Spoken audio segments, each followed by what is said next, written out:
Let me begin by thanking Krista Harness. Let me thank Blaine Kennedy Fitzgerald, that young lady from Colchester. What a beautiful voice. Let me thank Grammy Award winner Brandi Carlile. Let me thank Jenny Nelson, who has one of the most beautiful farms in the state up in Reigate. Let me thank Hope Petrero, the part of the young generation that is going to transform this country. Let me thank Congressman Peter Welch. Peter and I have worked for so many years on so many issues. Thanks for your work, Peter. And let me thank longtime friend Ben Cohn. You know, in 1928, Herbert Hoover ran for president on a message that said, "A chicken in every pot." Well, maybe we run in 2020 on a message that says, "Cherry Garcia in every freezer."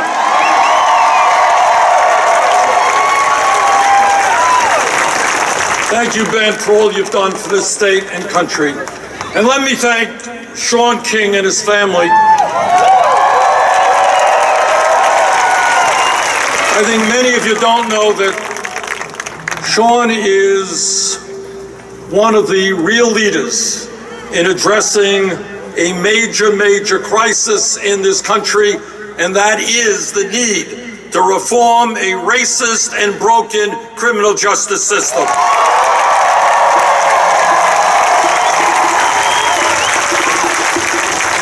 Today, I want to thank all of you for being here this afternoon. Looks like we're getting a little sun. And let me mostly thank the people of the state of Vermont who have given me an opportunity that when I was a kid I never would have dreamed of in a million years.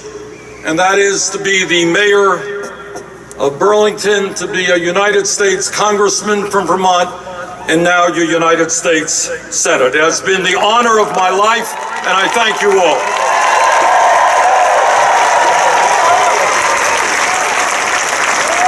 And here, standing in front of our beautiful State House, we can reflect a bit upon the history of our small but proud state. We were the first state in the country to outlaw slavery, and Vermont was a major part of the Underground Railroad. We were the first state in the country to mandate public funding for universal education. More recently, we were the first state whose legislature voted to legalize same-sex marriage. We are proud that Vermont is a state which, over the years, has held its head high in the struggle for human freedom and justice, and is a state that I know will continue to do so. In recent years, working together, we have accomplished much for our state. Starting in Burlington in the 1980s, as Sean just mentioned, we were the first municipality in the country to fund a community land trust that not only gave working people the ability to own their own homes, but to make sure that those homes would be perpetually affordable. And that idea has spread not only all over this country, but in fact, all over the world. And as the nation tackles the crisis in healthcare, we are proud that Vermont is helping to lead the nation in expanding federally qualified community health centers. In Vermont, further, we have expanded and improved veterans' health care at the VA in White River Junction and in towns throughout the state. As the former chairman of the U.S. Senate Committee on Veterans Affairs, I have always believed that the men and women who put their lives on the line to defend our country deserve the best quality health care this nation can provide.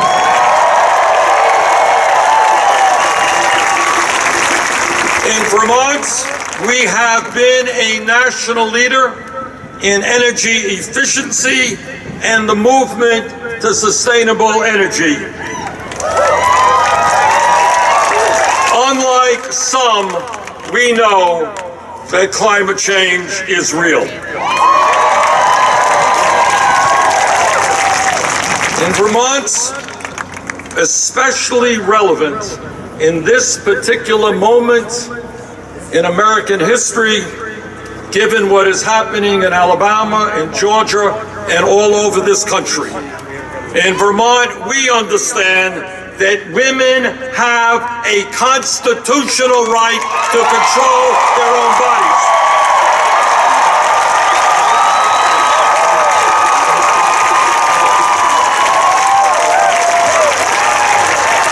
It is not politicians in the U.S. Congress or the state governments or the local government that will control a woman's body. It is the women of this country themselves.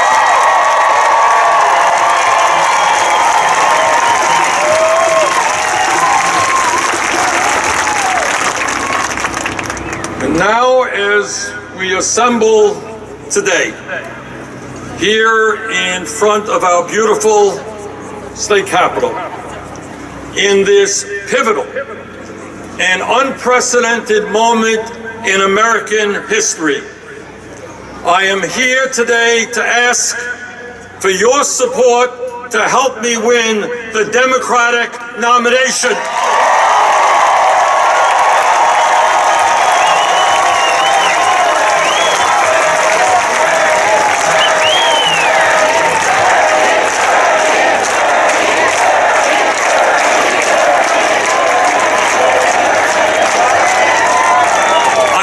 Asking for your support to help me defeat Donald Trump, the most dangerous president in the history of this country.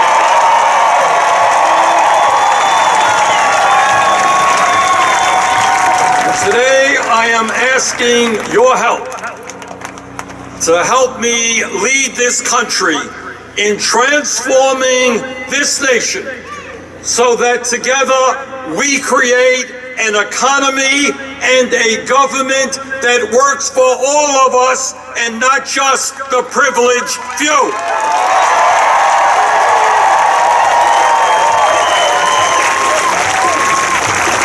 And today, I want to welcome you to a campaign which says, with confidence, optimism, and love, that the underlying principles of our government will not be greed, hatred, and lies.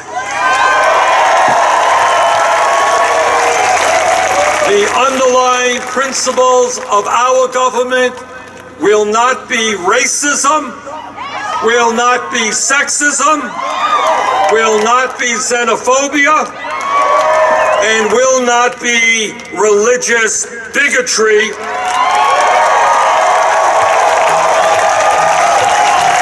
And all of the other mean-spirited, un-American beliefs of the Trump administration.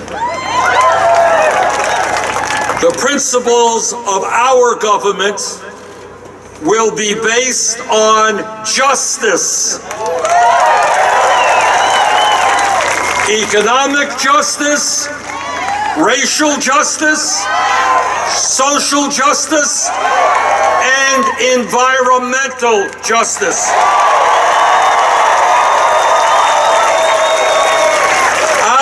campaign and our government is about bringing our people together, not dividing them.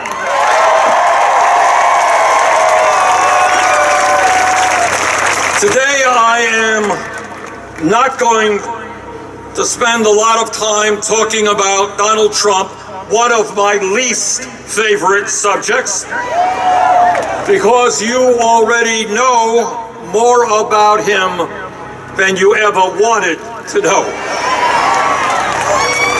You know that, sadly, we have a president who is a pathological liar, and that he says whatever he wants without regard to the truth.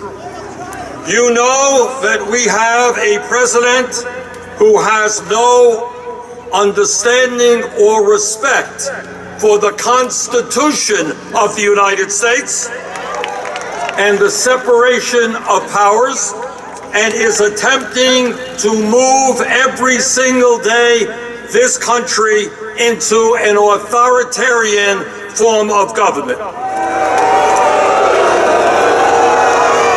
Think for a moment, who would have ever believed that we could have a president of the United States who considers the media in this country as an enemy of the people, who lavishes praise on despotic and anti-democratic leaders all over the world, who storms out of meetings after berating and insulting congressional leaders, and who refuses to obey congressional subpoenas. But that's not all.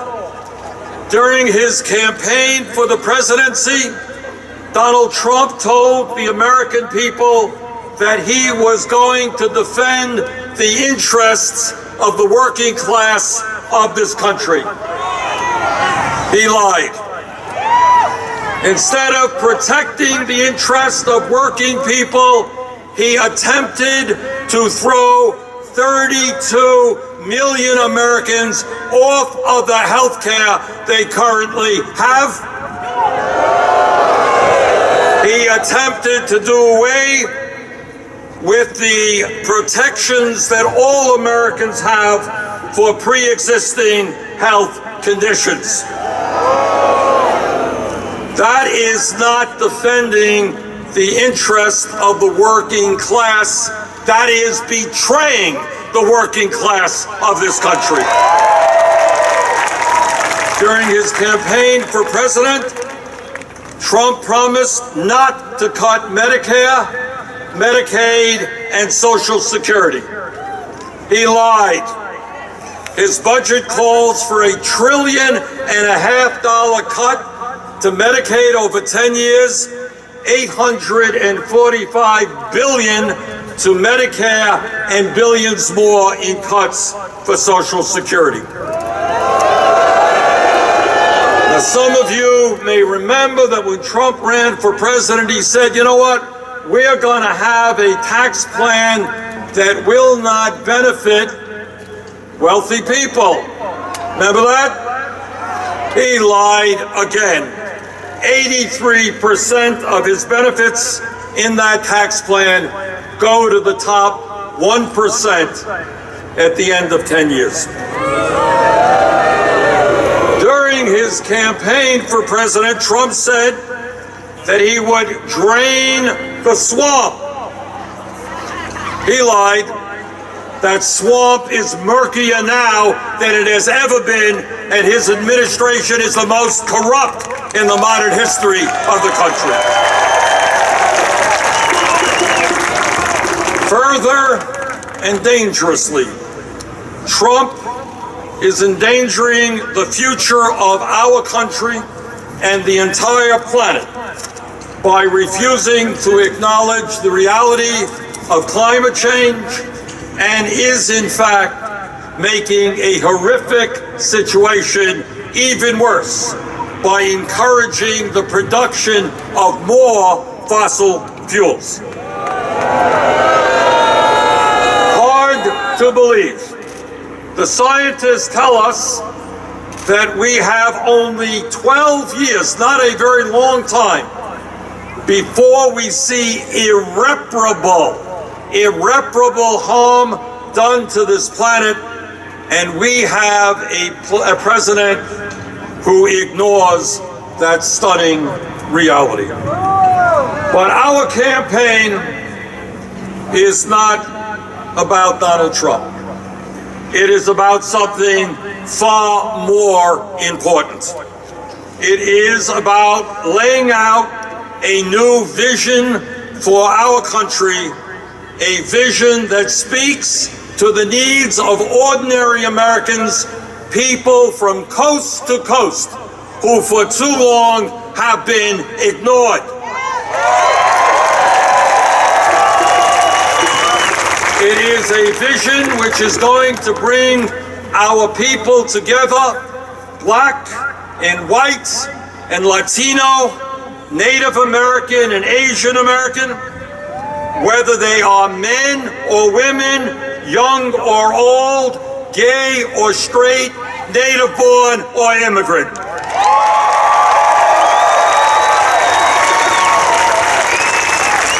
Ours is a vision which calls upon our best instincts, not our worst. It is a vision that understands that love conquers hate, and that when we stand together in common purpose, there is nothing that we cannot accomplish.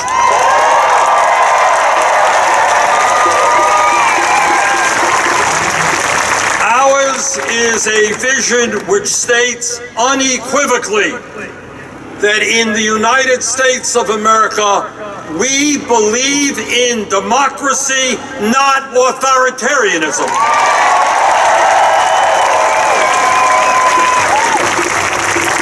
It is hard for me to believe that in the United States of America, in the year 2019, we have to say that, but unfortunately, we do.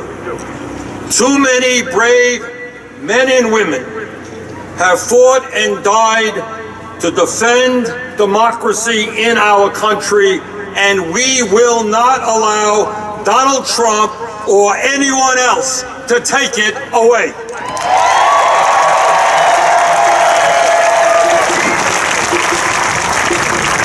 We want our country to have the highest voter turnout in the industrialized world, not one of the lowest.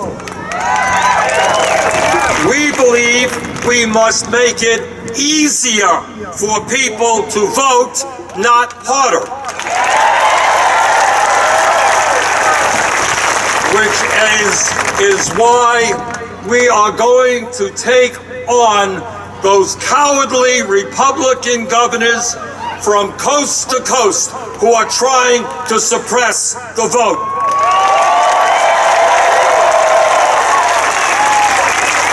They are trying to make it harder for people of color, for poor people, for young people to vote. When we become the government of the United States, the law will be that if you are a citizen of this country and you are 18 years of age, you have the right to vote. End of discussion.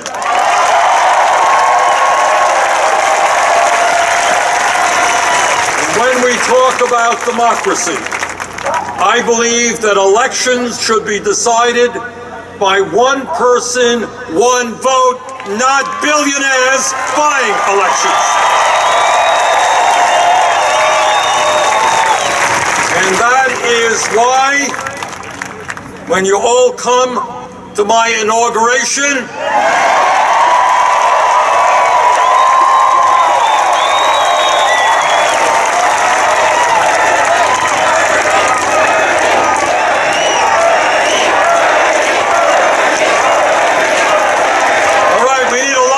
buses to get to Washington. You all ready to come?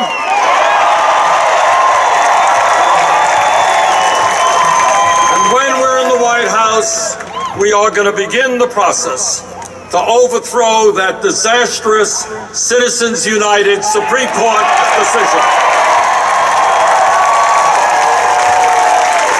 And we're going to move toward public funding of elections. But our job is not just to reform a corrupt political system. It is to create an economy based on justice, not uncontrollable and destructive greed. This is the wealthiest nation in the history of the world, but most people don't know that because almost all of the wealth and new income is going to a small number of people at the top of the economic ladder. So let me be as clear as I can be. We need a government that reins in the uncontrollable greed of the billionaire class and the power of the special interests. We don't need an economy that just makes the rich much richer. We don't need an economy in which half of our people are living paycheck to paycheck, wondering how they will feed their families, pay the light bill, or put gas in the car. All the while, 3 families in America own more wealth than the bottom half of the American people. We don't need an economy in which millions of workers in Vermont and around this country are forced to work 2 or 3 jobs to put food on the table. An economy where 500,000 people will be sleeping out on the streets tonight, while 49% of all new income is going to the top 1%. We need an economy that allows all Americans to have a decent standard of living and to live productive and secure lives.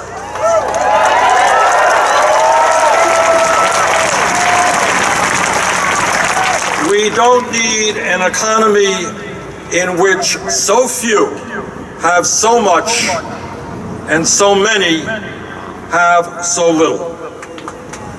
And today, we think about those moms and dads in Vermont and in California who cannot afford quality childcare. And today, we think about public school teachers who are taking money out of their own pockets to buy supplies for their kids in underfunded schools.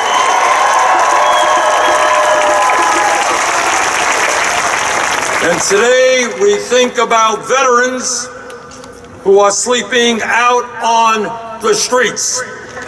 We are going to create an economy that works for the elderly, the children, our veterans, the sick, and the poor, not just the 1%.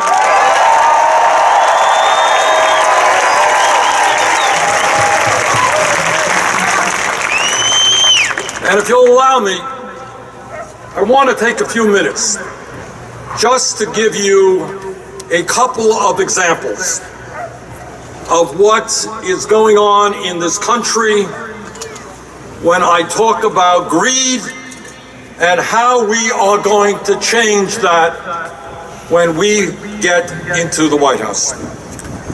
Example 1. In America today, we have one family, the Walton family of Walmart.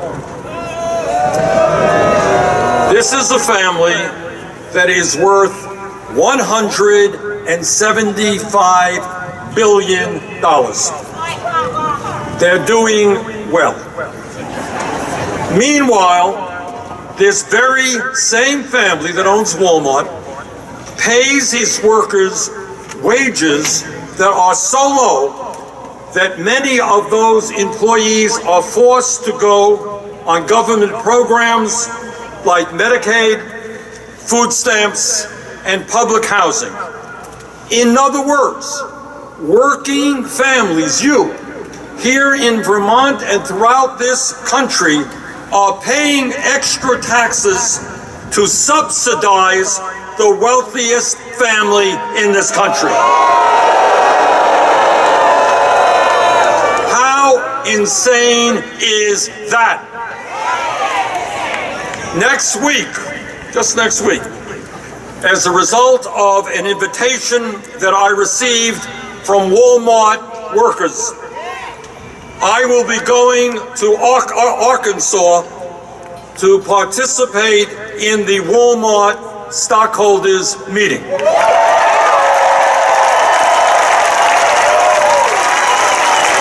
Now, I thank the workers very much for allowing me to represent them at that meeting. I'm not quite so sure how welcoming the Walton family will be.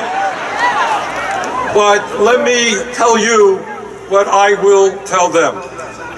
And my message to the Walton family will be, pay your workers a living wage, $15 an hour.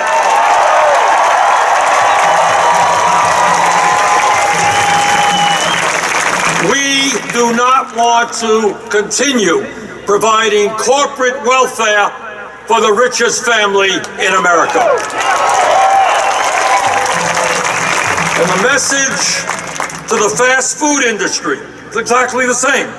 On Thursday, just a couple of days ago, I teleconferenced into a rally in Texas held by McDonald's workers. And I was proud to join with them in their fight for $15 an hour and the right for workers in the fast food industry to join a union.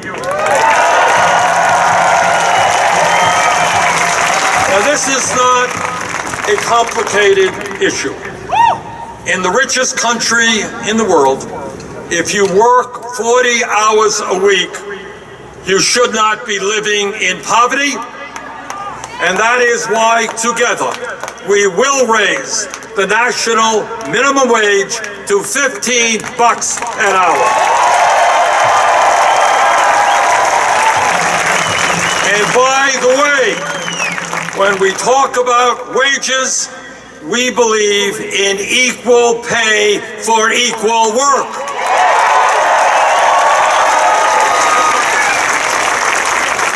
So that's the Walton family story. Let me give you another story. And this is something that I've been working on for a while. As you may know, Jeff Bezos. Anybody know who Jeff Bezos is? Mr. Bezos is the owner of Amazon. He is the wealthiest person in America, worth about $114 billion. And for years, my office in Washington had been hearing from Amazon workers all over the country about the starvation wages they were receiving and about the unhealthy working conditions that they were forced to abide. I am very proud that working with those employees, we were able to get Amazon to raise their minimum wage to $15 an hour.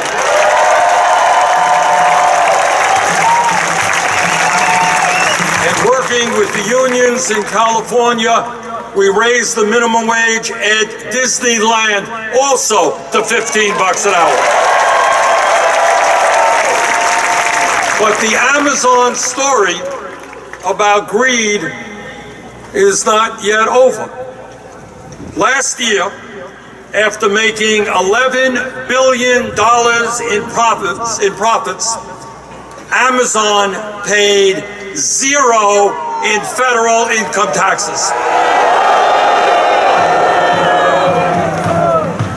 That is is what a rigged economy is about. You subsidize the wealthiest family in America because they don't pay their workers a living wage, and the wealthiest guy in America has a company that makes $11 billion and does not pay a nickel in taxes. And that is what we are taking on in this campaign and what we are going to take on in the White House.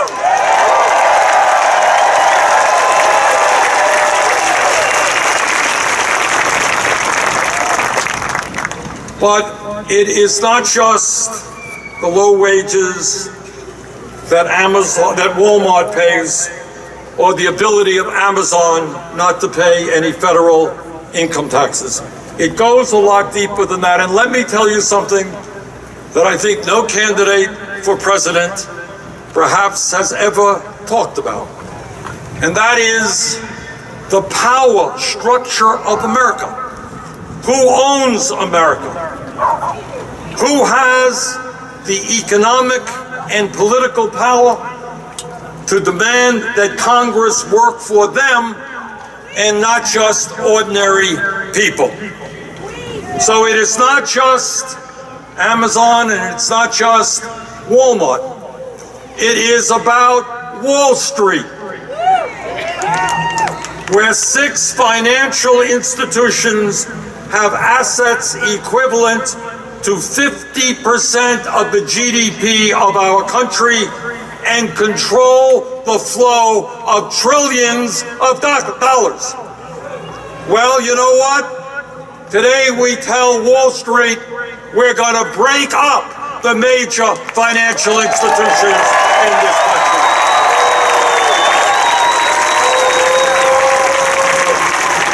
If a bank is too big to fail, a bank is too big to exist.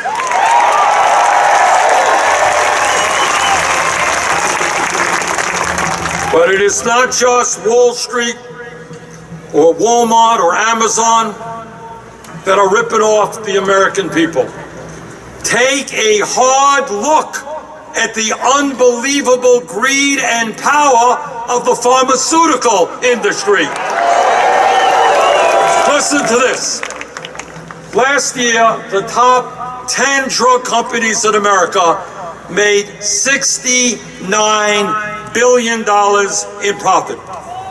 Meanwhile, they charge you and everyone else in America the highest prices in the world by far for the medicine that they need. Insanely, and it is insane.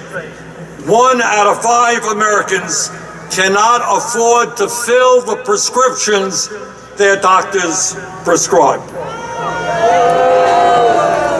Well, I've got bad news for the drug companies.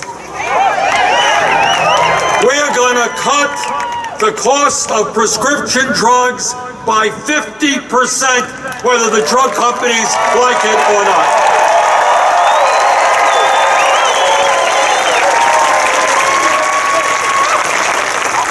But it is not just Amazon, Walmart, Wall Street, or the drug companies. It is the insurance industry as well. You ready to take on the insurance industry? Last year, the 5 major insurance companies made $20 billion in profit while maintaining a dysfunctional system that cost us twice as much per capita for health care as any other country. You got that? We spend twice as much per person on health care as do the other countries that provide universal care. And here is what a dysfunctional healthcare system is about. Last year, the CEO of Aetna, a Mr. Bertolini, got a $500 million bonus for engineering a merger between Aetna and CVS. 34 million Americans have no health care. Even more are underinsured with high deductibles and high co-payments. And this system allows one man to make 500 million for a merger. Well, we have a little different vision, just a little bit, as to what a humane and rational healthcare system should look like. We believe that healthcare is a human right, not a privilege.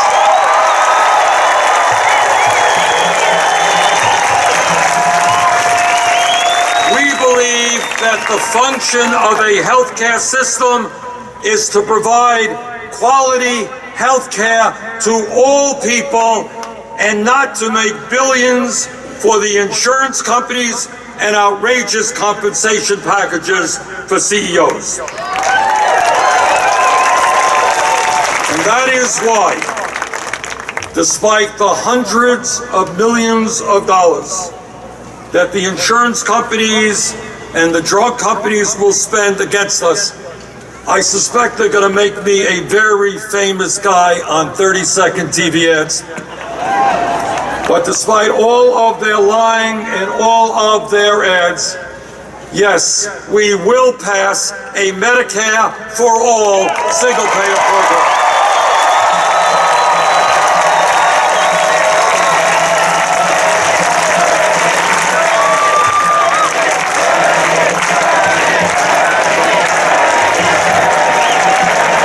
The time is long overdue for the United States to end the international embarrassment of being the only major country on earth not to guarantee health care to all, and we are going to end that embarrassment.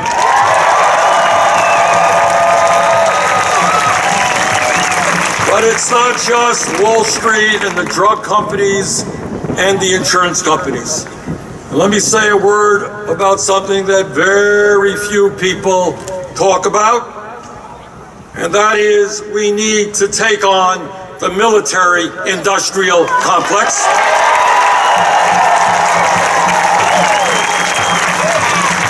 And we say to the military-industrial complex that we will not continue to spend $700 billion a year on the military. We want and need a strong defense, but we do not have to spend more than the next 10 nations combined.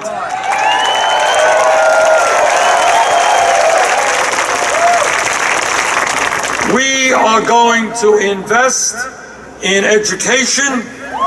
We are going to invest in affordable housing. We're going to invest in rebuilding our crumbling infrastructure, but we are not going to invest in never-ending wars.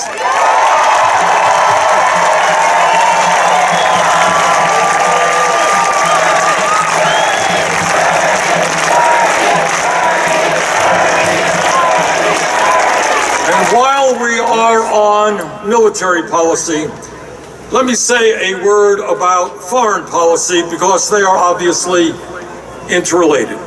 Now, recently, I have been attacked in the media because of my views, actions, and votes on foreign policy issues.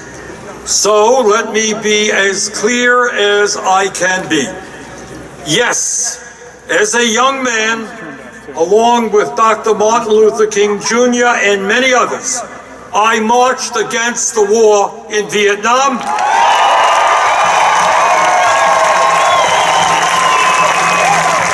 A war which ravaged my generation, which left 59,000 brave young Americans dead, as well as killing over 1 million Vietnamese people. I make no apologies for having opposed that war.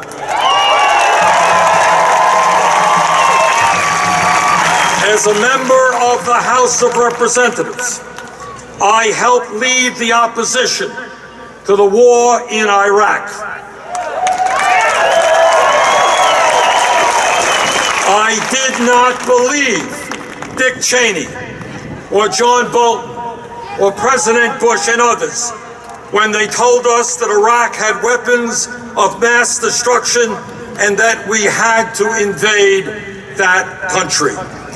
The war in Iraq turned out to be the worst foreign policy blunder in the modern history of our country and has led to the destabilization of that entire region with more war, more death, and more suffering. I make no apology for leading the effort against the war in Iraq.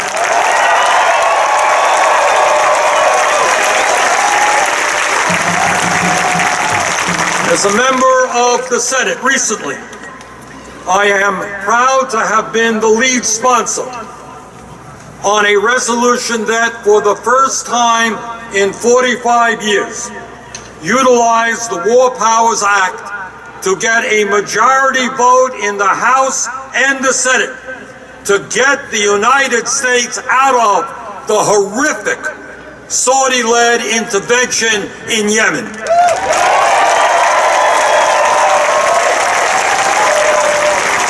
A war that is unauthorized and a war that is unconstitutional. Frankly, if we do not end that war soon, hundreds of thousands of men, women, and children, according to the UN, will die this year in Yemen, and millions more will face starvation in years to come. I make no apologies to anyone for trying to end that horrible war.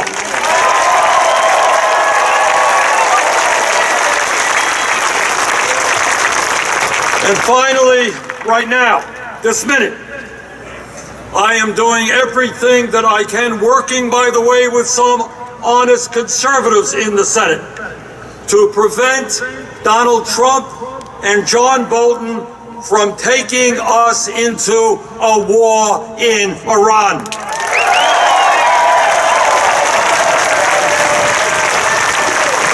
A war which would be, in my view, much more destructive, if you can believe it, than the war in Iraq, and could lead us, literally, to perpetual warfare in that region.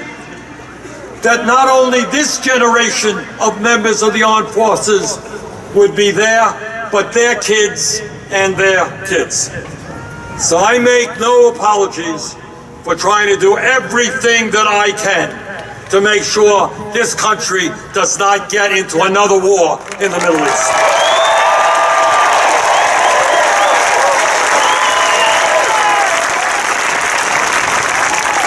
When we talk about corporate greed and corporate irresponsibility, there can be no greater culprit than the fossil fuel industry, an industry which lies to us every single day about the damage that they are doing to our country and the planet.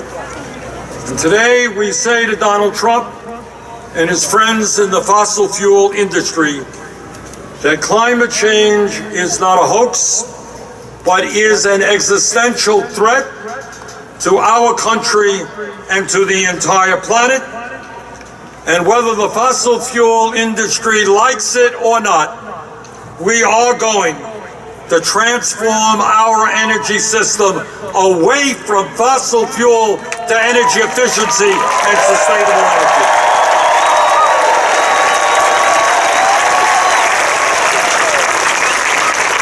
I have 7 grandchildren here today. Beautiful, beautiful grandchildren. And what this struggle about climate change is about them and every child in this country and in the world. we have a moral responsibility to make sure that the planet we leave those children is a planet that is healthy and is habitable.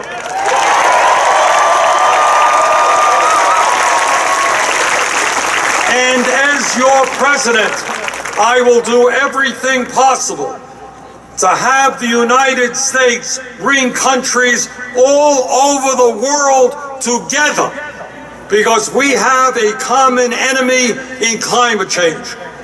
Instead of spending over $1 trillion a year on weapons of destruction all over the world, what about bringing the countries together to fight the common enemy of climate change?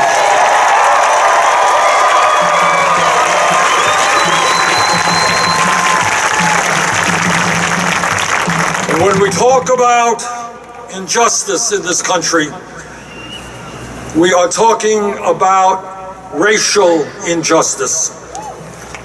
At a time of overall and massive levels of disparity in the United States, the situation is much worse for African American families.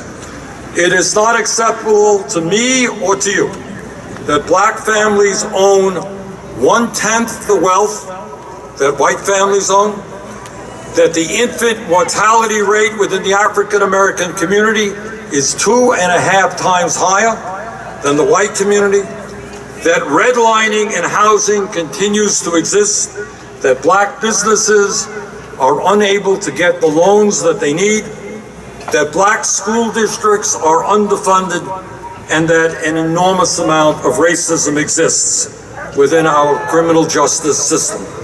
So let us be very clear. When we talk about justice, we mean ending institutional racism from one end of this country to the other.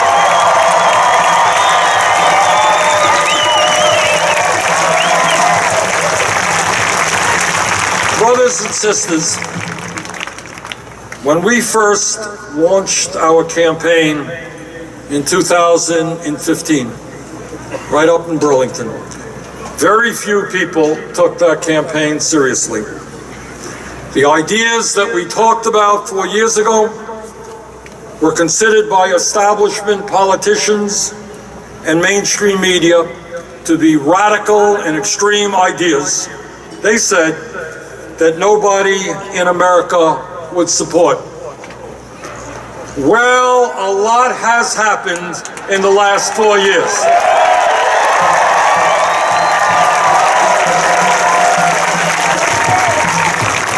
Raising the minimum wage to a living wage, not so radical today. Guaranteeing health care to all is a human right, not so radical today. Creating up to 15 million jobs by rebuilding our crumbling infrastructure, not so radical today. Legalizing marijuana,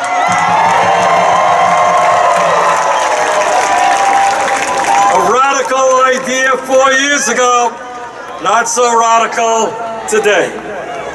And by the way, those ideas that we talked about 4 years ago that seemed so extreme at the time, well, today virtually all of those ideas are supported by a majority of the American people and have overwhelming support from Democrats and independents, and they are ideas that Democratic candidates from school board to president are now supporting.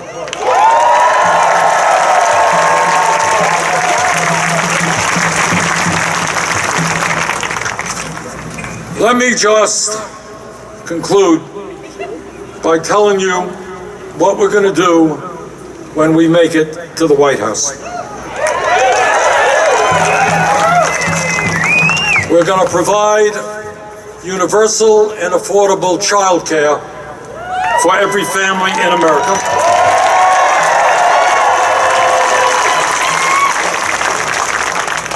We are going to make public colleges and universities tuition-free.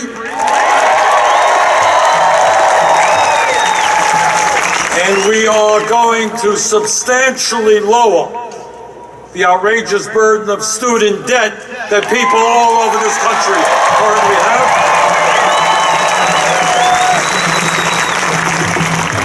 And when we talk about criminal justice reform, we mean that there will be no more private prisons or detention centers, no more war on drugs, no more keeping people in jail because they are too poor to afford bail.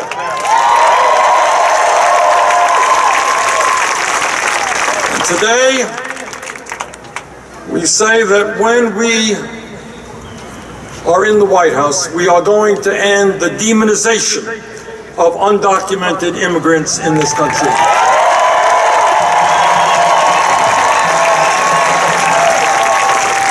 We're going to pass something that is long overdue, and that is comprehensive immigration reform and a path toward citizenship. We're going to provide legal status to the 1.8 million young people eligible for the DACA program. And we will have a humane border policy for those who seek asylum.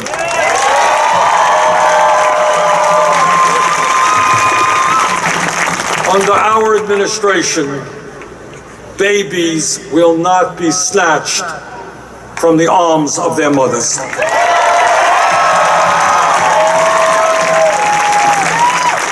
And under our administration, Amazon, Jeff Bezos, profitable corporations, and the wealthiest people in this country will start paying their fair share of taxes.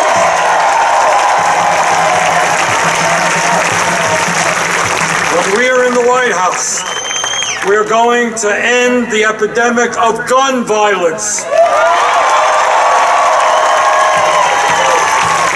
in this country and pass the common sense gun safety legislation that the overwhelming majority of Americans want.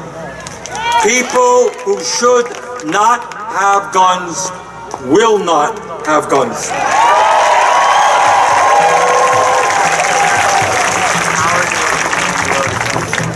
So let me conclude by saying this.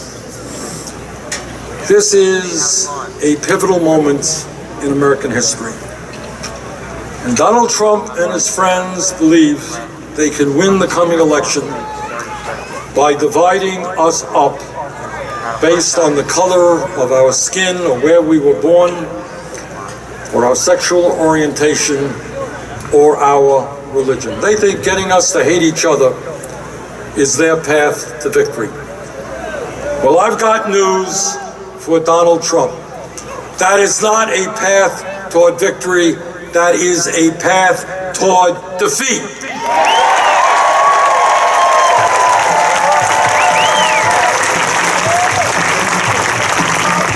So while it is true that the 1% in this country and the profitable corporations have enormous wealth and power, it is also true that 1% is 1%. And 99% is a hell of a lot bigger number than 1%.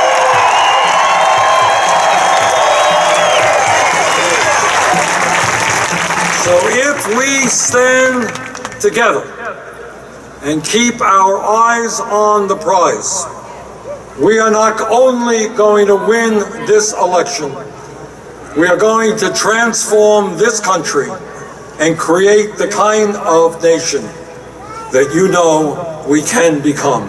Thank you all very much.